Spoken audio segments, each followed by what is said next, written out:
अस्सलाम वालेकुम, welcome back to my channel. क्या हाल है आप सबका? उम्मीद आप लोग सब खैर खैरियत से होंगे। अल्हम्दुलिल्लाह मैं भी ठीक हूँ।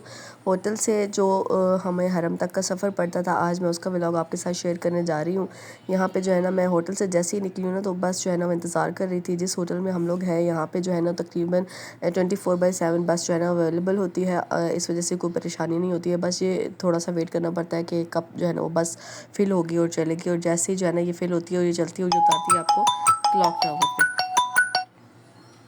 क्लॉक टावर के बेसमेंट में जो है ना ये जाकर आपको उतार देती है और फिर आगे से तकरीबन आपको जो है ना वो 15 मिनट जो है वो लगातार चलना पड़ता है आपको हरम की हदूद तक पहुंचने के लिए। अच्छा, जब मैं पहली मरतबा आई थी, क्योंकि मुझे आइडिया नहीं था, जब हमें गाड़ी वाले ने क्लॉक टावर पे उतारा तो मैंने जो है ना यहीं से नज़रें झुका ली थी, क्योंकि जब कहते हैं कि आप जो है ना हरम को पहली मरतबा देखते हैं, उसमें आप जो भी दुआ मांगते हैं तो आपकी दुआएं जो है ना वो कबूल होती है। चूँकि मुझे बिल्कुल भी आइडिया नहीं था कि यहाँ से मुझे कितना चल कर जाना पड़ना है, तो मुझे बस यही था कि मेरी जो है ना वो नज़र गलती से भी काबा के ऊपर जो है ना वो ना जाए। ऐसा ना हो कि मेरी नज़र पड़ जाए और जो है मैं दुआ ना मांग सकूँ। तो इस वजह से मैंने जो है ना यहीं से नज़रें जो है ना वो झुका ली थी। हालांकि यहाँ से जो है ना वो नज़रें जब भी आप आएँ तो नहीं झुकानी है, क्योंकि यहाँ से आपको तकरीबन 15 मिनट लगातार आपने चल कर जाना है और उसके बाद जो है ना आपने ऊपर चढ़ना है स्टेयर्स की मदद से। और जब आप ऊपर चढ़ेंगे तो वहाँ से जाकर आप जो है ना वो नज़रें झुका सकते हैं, ताकि खाना काबा पे आपकी जो है ना वो किसी भी तरह से कहीं पे भी जाकर जो है ना वो नज़र ऐसे अचानक जो है वो ना पड़े। अच्छा, ये बेसमेंट जो क्लॉक टावर की है, यहाँ पे मुख्तलिफ जो है ना वो बंगाली और इस तरह के जो लोग हैं ना वो ज़्यादातर स्टॉल्स वगैरह लगा कर भी बैठे होते हैं। ये टाइम जो था ना फजर का टाइम था और इस टाइम पर जो है ना मोस्टली स्टॉल्स वगैरह कोई नहीं थे नज़र आ रहे। वैसे यहाँ पे जो है ना वो ख़वातीन और मर्दों ने काफ़ी सारी ज़मीन पर जो है ना वो स्टॉल्स वगैरह लगाए हुए होते हैं। अभी भी मेरा गला जो है ना वो थोड़ा सा ठीक नहीं है, तो मुझे रिकॉर्डिंग जो है ना वो थोड़ी सी रुक रुक कर करनी पड़ रही है। जैसे ही गला इंशाल्लाह ठीक होगा तो मेरी जो है ना वो बाकायदा आवाज़ जो है वो आप तक आने लग जाएगी। अभी जो है ना वो थोड़ा सा आपने इसको बर्दाश्त करना है। तो जनाब, चैनल पर नए आए हैं और अभी तक आपने मेरे इस चैनल को सब्सक्राइब नहीं किया है, तो मक्का और मदीना के अच्छे अच्छे से व्लॉग्स के लिए आपने मेरे इस चैनल को पहले सब्सक्राइब कर लेना है। बेल आइकन को भी ज़रूर प्रेस करना है, ताकि जब भी नया व्लॉग और मेरा जो है ना वो अपलोड हो तो उसका नोटिफिकेशन जो है ना वो आप तक आ जाए। ये क्लॉक टावर की बेसमेंट है, जहाँ पे मुख्तलिफ ब्रांड्स हैं और होटल्स हैं। यहाँ पे आपको जो है ना वो 5 स्टार होटल्स मिल जाते हैं, जिनके एक एक रात के जो है ना वो किराए बहुत ज़्यादा है।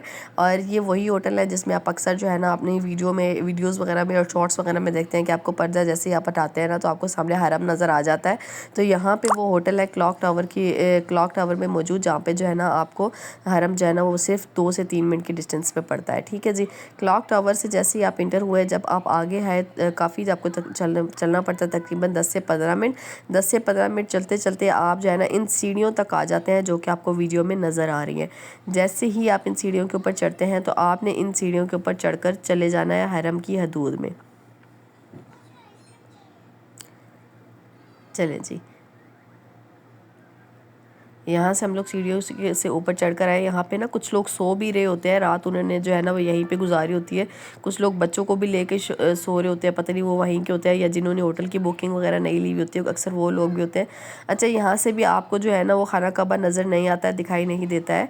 इस वजह से आपको यहाँ पर भी टेंशन लेने की ज़रूरत नहीं है कि मेरी नज़रें उठें और हो सकता है काबा पे पड़ जाए।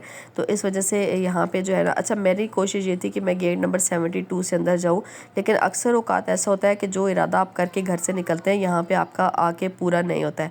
अक्सर औकात ऐसा होता है कि आप किसी गेट से एंट्री करते हैं और आपको उसी गेट से रास्ता जो है ना वो वापसी का नहीं मिलता है, आपको काफ़ी ज़्यादा चलना पड़ता है। मेरा इरादा ये था कि मैं आपको गेट नंबर 72 से अंदर लेके जाऊँ, जो कि डायरेक्ट आपको खाना काबा के पास लेकर जाता है।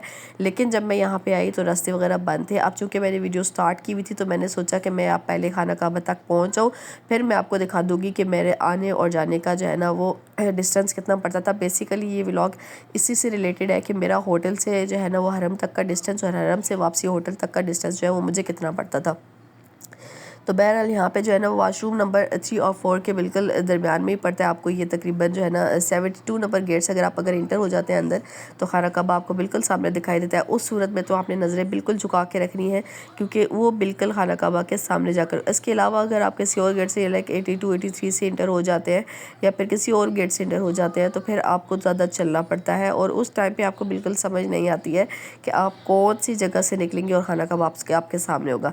जैसे कि जब मैंने पहली मरतबा उम्रा करना था तो मैं यहाँ पे गई, तो हमें जो है ना वो गेट नंबर 72 का नहीं था पता, हमें बस ये था कि जिस तरफ लोग जा रहे हैं ना, हम लोगों ने लोगों की डायरेक्शन ली और हम लोग उनके पीछे चल पड़े।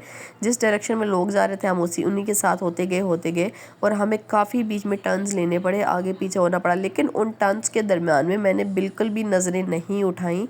मतलब मेरे हस्बैंड मेरे साथ थे, उन्होंने तो पहले उम्रा अल्हम्दुलिल्लाह अदा किया हुआ है, दूसरा उम्रा उन्होंने इस दफ़ा अदा किया। मेरे साथ पहला उम्रा जो है उन्होंने ख़ुद अदा किया था, उसमें उनको काफ़ी चीज़ों की समझ आ गई थी अल्हम्दुलिल्लाह। तो अब जो उम्रा उन्होंने अदा किया, हम पूरी फैमिली के साथ अदा किया, तो अब उनको काफ़ी चीज़ों का पता था। तो उन्होंने मुझे बोल दिया था कि मिसेज़ आपने जो है ना वो नज़रें बिल्कुल ऊपर नहीं करनी है, आपने नज़रें नीचे रखनी है, मैं आपको बिल्कुल हरम के सामने ले जाऊँगा। तो हाथ उन्होंने मेरा पकड़ा हुआ था और मैंने जो है ना वो नज़रें बिल्कुल झुका ली थी और मैं जो है ना बिल्कुल उसी टाइम पे मैंने नज़रें उठाई जब मेरे हस्बैंड ने मुझे बोला कि अब आप देखिए खाना काबा सामने है। और वो रूहानी ताकत जो होती है ना, वो एक मतलब वो कैफ़ियत ऐसी होती है कि वो कैफ़ियत तो मैं इंशाल्लाह फिर एक व्लॉग में बयान करूँगी कि वो कैफ़ियत बयान भी नहीं की जा सकती है। लेकिन जो है वो एक अजीब सी अटेंशन होती है जो आपको महसूस करवा देती है कि आप खाना काबा के सामने पहुँच गए हैं। तो जैसे ही खाना काबा के ऊपर पहली नज़र आपकी पड़ती है, वो एक कैफ़ियत ही अलग है उसको मैं भी यहाँ पे बयान नहीं करूँगी, इंशाल्लाह वो फिर किसी व्लॉग के अंदर मैं बयान करूँगी। लेकिन जो है मैं आपको अभी जो है ना हम लोग जिस गेट से इंटर हुए थे, गेट नंबर तो मुझे याद नहीं है, लेकिन ये लेडीज़ के लिए रास्ता था, बस आपने इंटर होना है और यहाँ पे जो है ना आपको काफ़ी ज़्यादा चलना पड़ता है। अच्छा, एक और बात कि आप जब बच्चों के साथ आते हैं, पहली बात तो ये है कि आप जो है ना वो कोशिश करें कि आप इबादत के लिए आ रहे हैं, बच्चों को साथ ना लेके आए, क्योंकि बच्चों के साथ जब आप आते हैं तो आपको मुशक्क़त डबल करनी पड़ती है। हम अपनी बेटी को अपने साथ लेकर आए थे। अच्छा, ये टाइम जो था ना, ये आई थिंक तहज्जुद का टाइम था, हम नमाज से फ़जर की नमाज़ से पहले गए थे। सॉरी, मैं आपको ये बोल रही थी कि फ़जर के टाइम नहीं, हम लोग फ़जर की नमाज़ से पहले गए थे, तहज्जुद के टाइम पे गए थे। अच्छा, जब आप बच्चों के साथ आते हैं ना तो आपको मशक्क़त थोड़ी डबल करनी पड़ती है और उस सूरत में आपके हस्बैंड से ज़्यादा जो मुश्किल आती है वो आपको ख़ुद को आती है। अगर तो आपके हस्बैंड कोऑपरेटिव है तो फिर तो मसला नहीं होता है, लेकिन अगर आपको जो है ना वो अपने बच्चों को भी खुद ही देखना है और अपना जो है ना वो इबादत भी खुद ही करिए, तो उसमें थोड़ी सी आपको मुश्किल होती है। अल्हम्दुलिल्लाह मेरे हस्बैंड ने इस मामले में मुझे बहुत सपोर्ट किया, अंजिश को भी, और मेरी फैमिली मेरे साथ ही चूँकि, तो इस वजह से मुझे कुछ ज़्यादा जो है ना वो परेशानी अंजिश की वजह से नहीं हुई। लेकिन यह है कि हाँ, अब जब भी है तो बच्चों की प्राम वगैरह लेकर आए, लेकिन अभी जिस जगह से मैं गुजर रही हूँ यहाँ पे बच्चों की प्राम वगैरह अलाउ नहीं है। अगर तो आपके बच्चे जो है ना वो थोड़ा बहुत चल लेते हैं तो फिर भी आपको आसानी हो जाती है। अंजिश माशाल्लाह थोड़ा बहुत चल लेती है, साथ में इसकी नानो थी मेरे साथ, साथ में मैं खुद थी, तो फिर जो है ना मैं थोड़ा बहुत कहीं पर इसको उठा लेती थी। इसके बाबा भी अक्सर टाइम पर हमारे साथ होते थे, कुछ टाइम पर वो उठा लेते, कुछ टाइम चल लेती थी, तो इस वजह से इतनी प्रॉब्लम नहीं होती। ऐसे बच्चे जो बिल्कुल चले ही ना, तो ये बच्चों की प्रैक्टिस जो है ना वहीं से थोड़ी बहुत करवा के लें। और बुज़ुर्ग को तो मैं बिल्कुल ही नहीं बोलूँगी कि आप लेकर आए साथ, क्योंकि बुज़ुर्गों के लिए बहुत ज़्यादा परेशानी है। जिस तरह हरम जो है ना वो पहले जो टाइम था, 8 से 8, 10, 12, 15 साल पहले जिन्होंने उस टाइम पे देखा, हरम जो है ना उस टाइम पे इतना ज़्यादा एक्सटेंड नहीं था। अब हरम की बेसमेंट इतनी बड़ी है और जो है ना उनकी जो आगे पार्किंग है वही इतनी बड़ी है कि आप चल कर वहीं पे आधे हो जाते हैं। तो ये जो कहते हैं ना हज और उम्रा जो है ना वो आप जवानी में अदा करें, बिल्कुल ठीक कहते हैं कि उस टाइम आपको अल्लाह ताला ने हिम्मत भी दी हुई होती है, ताकत भी दी हुई होती है, तो आप आसानी से हज और उम्रे के अरकान जो है ना वो पूरे कर सकते हैं। और साथ में जो है ना हिम्मत भी होती है कि आप तवाफ़ वगैरह कर सकें। इवन वैसे भी आप नमाज़ वगैरह भी अदा करने के लिए हरम में आते हैं तो इतनी हिम्मत होती है कि आप आराम से आ जा सकते हैं। लेकिन अगर आप बुज़ुर्ग हैं तो आप अपने लिए एक जो है ना वो परेशानी क्रिएट करते ही हैं, आपके साथ जो लोग होते हैं आप उनके लिए भी परेशानी क्रिएट करते हैं। उसमें ये होता है कि आप जो है ना ख़ुद भी बहुत ज़्यादा थक जाते हैं और फिर जो आपके साथ होता है वो भी आपके लिए बाउंड हो जाता है। तो इसलिए बेहतर यह है कि ज़्यादा बुज़ुर्ग जो लोग अपने आप को संभाल ना सकें वो बिल्कुल यहाँ पर ना आए, उनके लिए जो है ना वो काफ़ी ज़्यादा यहाँ पर जो है ना वो परेशानी भी बन सकती है, बीमार भी हो सकते हैं और भी मसाइल हो सकते हैं। तो इस वजह से बेहतरी जो है ना वो इसी में है। तो बहरहाल अल्हम्दुलिल्लाह अल्लाह ताला ने जो है ना ये सादत नसीब की कि जवानी में अल्लाह ताला ने अपना घर दिखाया। तो इस बात की बिल्कुल मुकम्मल तौर पर समझ आ गई कि हज और उम्रे के लिए क्यों कहते हैं लोग कि जो है ना आपको ये जवानी में करना चाहिए। अभी हम लोग यहाँ पे आ चुके हैं माशाल्लाह, यहाँ से जो है ना मुझे खाना काबा जो है ना वो नज़र आ रहा है। अच्छा, एक और चीज़ है कि यहाँ पे एक जो है ना जो शुरते होते हैं वो आपको एक रास्ते से अगर अंदर भेज भी देते हैं ना, तो आपको वापसी का कोई पता नहीं होता है कि आपको इसी गेट से निकालेंगे या आपको बिल्कुल अपोजिट गेट से निकालेंगे। हैं कि आपको अपोजिट गेट से भी रास्ता नहीं मिलेगा, आपको अंदर ही इंतज़ार करना पड़ेगा। तो इसलिए इस बारे में कुछ भी नहीं कहा जा सकता है कि आप जिस रास्ते से अंदर दाखिल हो रहे हैं आप क्या उसी रास्ते से अंदर निकलेंगे, ये बाहर की तरफ निकलेंगे, इस बारे में बिल्कुल भी बात नहीं की जा सकती। क्यों? क्योंकि आप रास्तों के बारे में नहीं जानते हैं। यहाँ पे आप जिस रास्ते से इंटर होते हैं बिल्कुल भी पॉसिबल नहीं है कि आप उसी रास्ते से जो है ना वो बाहर आ जाए, क्योंकि हरम इतना बड़ा है कि आप एक रास्ते से अंदर चले भी जाएँ तो आपको वापसी के लिए वो रास्ता बिल्कुल याद ही नहीं रहता है।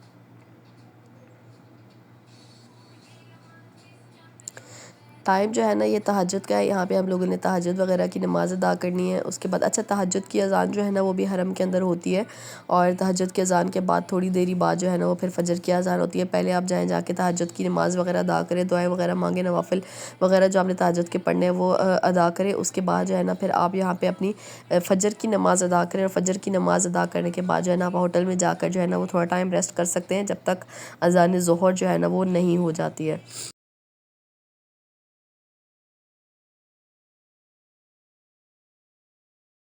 अच्छा, आवाज़ जो है ना वो मेरी थोड़ी सी ख़राब है, थोड़ा-सा आपको बर्दाश्त करना पड़ेगा क्योंकि यहाँ पे आके गला जो है ना वो काफ़ी ख़राब हो गया है।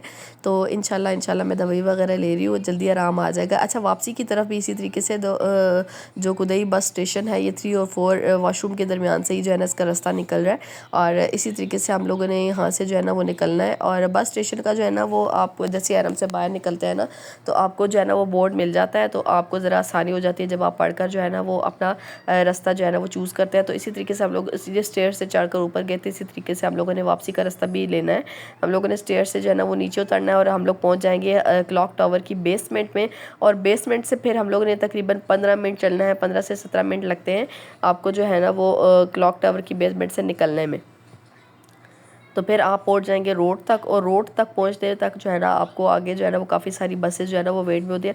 अच्छा, जब आप रोड तक पहुंचते हैं तो वहाँ पे जो है ना वो रश बहुत ज़्यादा मिलता है, ख़ासकर जब आप नमाज के बाद निकलते हैं तो इतना ज़्यादा रश होता है कि हम तो अक्सर औकात जो है ना इसी चीज़ को प्रेफर करते हैं कि हम लोग जो है ना वो पैदल चलकर होटल तक चले जाए, वो ज़्यादा बेहतर है बजाय इसके कि हम लोग बसों में चढ़ें, क्योंकि इस टाइम पर इतना ज़्यादा रश होता है कि आपको अक्सर औकात बस में खड़े होकर सफ़र करना पड़ता है, आपको सीट तक नहीं मिलती है। और पहले तो जो है ना आपको बस में चढ़ना ही बहुत ज़्यादा मुश्किल लगता है। अगर तो आपके साथ बुज़ुर्ग है तो पहले तो आप उनको व्हीलचेयर पे लेकर जाए, अगर उनके पास व्हीलचेयर नहीं है तो उनके लिए बस के अंदर चढ़ना बहुत ज़्यादा मुश्किल काम है, क्योंकि वो लपक कर जैसे जवान बंदा बस में चढ़ सकता है ऐसे नहीं चढ़ सकते हैं। बच्चों को तो चले आप उठा सकते हैं, लेकिन अगर बुज़ुर्ग हैं तो उनके लिए बस में बैठना बहुत ज़्यादा मुश्किल हो जाता है। या तो आप व्हीलचेयर पे ले जाएं उनको वापस होटल तक पैदल चल के, या अगर व्हीलचेयर का इस्तेमाल आप कर ही रहे हैं तो आप बस तक जो है ना उनको लेके जाने के लिए नमाज के बाद कम से कम भी आधा घंटे से पौने घंटा इंतज़ार करें मस्जिद के अंदर ही, और आधा पौने घंटे के बाद आप मस्जिद से निकले तो फिर हो सकता है कि आपको बस में रश जो है ना वो ज़रा कम मिले। अदरवाइज़ यहाँ पे आपको बहुत ही ज़्यादा रश मिलता है, आप बस बिल्कुल नहीं ले सकते हैं। अच्छा, हल्की हल्की सी जो है ना वो रोशनी जो है ना वो आना शुरू हो गई है, सुबह हो चुकी है, और ये रश की पोजीशन है आपके सामने, काफ़ी ज़्यादा रश होता है।